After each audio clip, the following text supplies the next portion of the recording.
la fiebre tifoidea, el cólera, entre otras. Por ello está con nosotros el doctor José Bernable Villasante, director de Metaxénicas y Zoonoses del Ministerio de Salud, que se encuentra con nosotros. ¿Cómo está? Bienvenido al programa. Muy buenos días, doctor. Hola Carla, ¿qué tal? Buen día. Un gusto comunicarme con ustedes. Un gusto también tenerlo en el programa y sobre todo acerca de estos casos que se vienen incrementando del dengue. Claro, hemos hablado de otras enfermedades que conllevan estas aguas empozadas y si a estas aguas de lluvia le sumamos las aguas residuales, pues se forma evidentemente un caldo de cultivo para cualquier enfermedad. Pero a propósito del dengue, entiendo de que se ha registrado hasta el momento más de 26.500 casos de dengue a nivel nacional. ¿Cuánto tiempo tarda la enfermedad en manifestarse? Gracias. Debo precisarte que al día 5 de abril se han notificado 37.173 casos a nivel nacional, dentro de los cuales tenemos 235 hospitalizados. Lamentablemente hay 38 fallecidos, 9 en Ucayali, 8 en San Martín, 6 en Piura, 4 en Junín, 3 en Ica, 2 en Amazonas y en Madre de Dios, Loreto, Lambayeque, Huánuco y Cusco. Eh, pero también debo manifestarte en relación al año pasado se han incrementado el número de altas en cuanto al tema de atención de pacientes. En cuanto a la pregunta que me indicaste, ¿en cuánto tiempo? El periodo del dengue, para empezar, tenemos un vector, que es un zancudo, el cual transmite prácticamente la enfermedad de persona a persona y en el momento que pica y llega a una persona sana, aproximadamente son de 5 a 7 días en los cuales la persona empieza a tener alguna sintomatología. La primera sintomatología que se tiene mayoritariamente es la fiebre. Junto con ello, dolor de cabeza, un malestar general, dolor a nivel de las articulaciones. Importante el momento en que tiene fiebre porque supuestamente dura 5 días. Por supuesto, los rangos a veces se extienden, es el periodo en el cual puede transmitirse la enfermedad. ¿A través de qué? Nuevamente viene el zancudo, le pica y va y posteriormente pica a otra persona. Entonces, esa es la manera de transmisión, básicamente. Si me permites, Carla, también quisiera explicarte cómo está actualmente la tendencia y qué es lo que se está haciendo a nivel nacional. Sí, doctor, antes de pasar a la atención, Ya, a propósito de lo que usted mencionaba, ¿no? Con respecto a el tiempo que tarda para manifestarse esta enfermedad. Le hacía la consulta porque, claro, lo que estamos viendo estos casos, este incremento, tiene relación con las aguas empozadas porque, bueno, pues obviamente este zancudo, el Aedes aegypti, aprovecha sobre todo las hembras, son las que depositan estos huevitos y terminan proliferándose estos mosquitos. Pero ¿qué hacer en ese caso, no? Porque el agua emposada todavía continúa ahí. Y si le sumo esas aguas residuales, la presencia de roedores, ¿qué otro problema también conlleva eso? correcto. Efectivamente, dentro del ciclo biológico del vector, del mosquito, eh, coloca los huevitos en agua estancada. En este momento, hay muchas regiones a nivel nacional donde de cierta manera se está estancando el agua por el problema de la lluvia, entonces es un escenario óptimo para que deba de colocar las huevitos. Transcurre aproximadamente unos 10 días y nuevamente eclosiona y sale el huevo adulto. Entonces es un ciclo persistente en el caso del dengue. Pero paralelo a ello, el agua emposada también hace de que, por ejemplo, se presente otras enfermedades, como en el caso de la leptospirosis. La leptospirosis igualmente se transmite, es una enfermedad bacteriana que se transmite a través de la orina de algunos animales, como por ejemplo los roedores, los perros, los gatos, el ganado. Si están infectados, entonces se eliminan. Imagínense las personas que están caminando por esa zona y tienen una lesión o fácilmente pueden adquirir la enfermedad.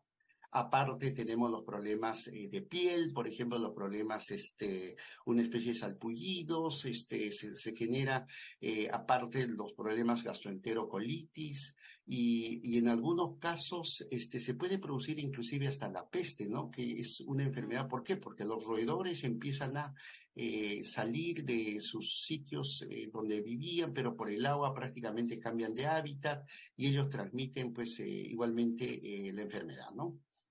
Sí, y hay otro detalle también que quiero agregar, ¿no?, a este problema, ya que resulta grave.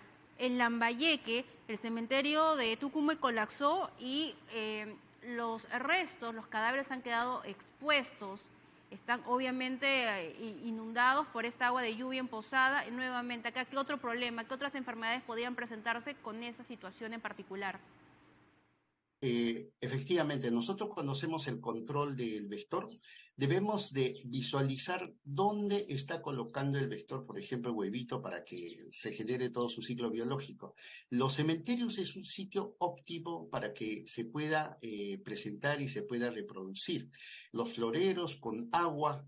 E inclusive en estos cementerios donde hay, imagínense, existe residuos orgánicos en descomposición, por lo tanto, muchas veces existe la ausencia de agua potable, por ejemplo, los niños, las personas, no tienen un aseo adecuado y fácilmente se pueden producir los problemas diarreicos, inclusive la fiebre tifoidea u otras enfermedades, sin contar, ¿no?, los problemas de la piel que ya manifesté. Claro, y también teniendo en cuenta lo que usted mencionaba, muchas de estas personas no tienen el servicio de agua potable debido a la situación en la que se encuentran. El sistema de alcantarillado, además del servicio, se ha visto afectado. Los alimentos, el cuidado necesario, la proliferación de moscas, estamos hablando de la aparición de cólera, por ejemplo. ¿Se han incrementado los casos? No, no tenemos reportes en relación a la presencia del cólera, pero sí se ha incrementado la presencia del dengue. Como le comenté inicialmente, si nosotros comparamos inclusive el año pasado en relación a este año hemos tenido las lluvias y se dice que aproximadamente existe un incremento del 73% de los casos en relación al año pasado. Existe algunas, por ejemplo, nosotros estamos haciendo un monitoreo de las 24, 25 regiones que tenemos en el Perú, existe en 22 regiones este vector, o sea, eso implica que puede haber el dengue. Y de estas regiones claramente se está visualizando que existen, la mayoría ya está en proceso de prácticamente de meseto, se está controlando, pero existen 6 regiones que todavía están en incremento de acuerdo a la cantidad de casos. Ahí tenemos, por ejemplo, Piura, San Martín, Ica, Cusco, Cajamarca y Lambayeque. Eso implica que debemos de hacer un esfuerzo doble para poder controlar primero el vector y segundo el tema de la participación de la población. ¿A través de qué? A través de la organización que puede ser el Consejo Regional de Salud, el Consejo de Seguridad Ciudadana o simple y llanamente la Mesa de Lucha contra el Dengue. Entonces, ¿para qué? Para que podamos intervenir inclusive a nivel de los domicilios, a nivel de toda aquella posibilidad que exista de almacenamiento de agua. Ujú. Asimismo, es importante indicar que el vector vive donde viven las personas, o sea, es un vector que es prácticamente urbano. Se dice que durante todo su periodo de vida, aproximadamente no se desplaza más allá de 100 metros a la redonda.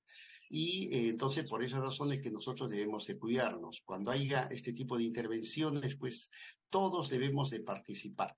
Ustedes habrán visualizado a nivel nacional está existiendo las visitas a los domicilios, donde prácticamente a la fecha se ha visitado 230.297 viviendas a nivel nacional, protegiendo aproximadamente más de 1.100.000 personas con este tema del vector.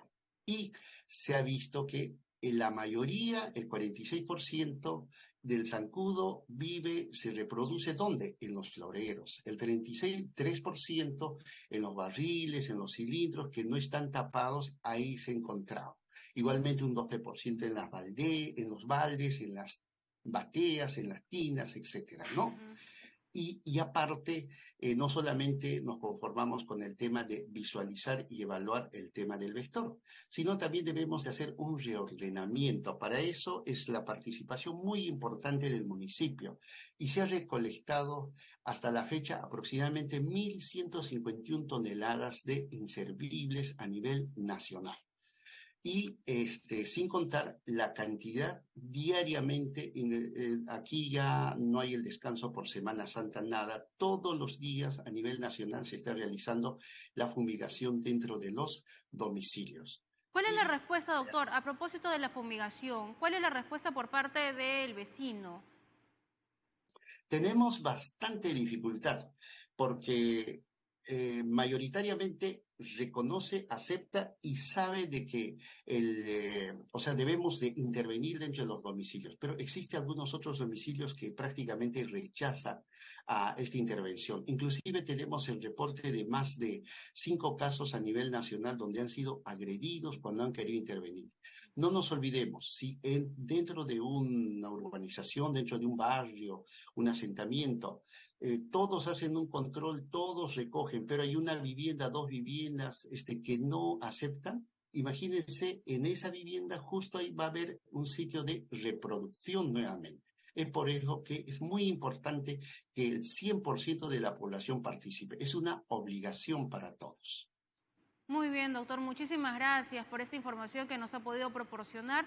Brevemente, por favor, tal vez las recomendaciones. Yo sé que ya lo sabemos, mucha gente lo conoce, pero siempre es bueno seguir incidiendo en las recomendaciones que hay que tener en cuenta para evitar que se sigan incrementando estos casos por dengue.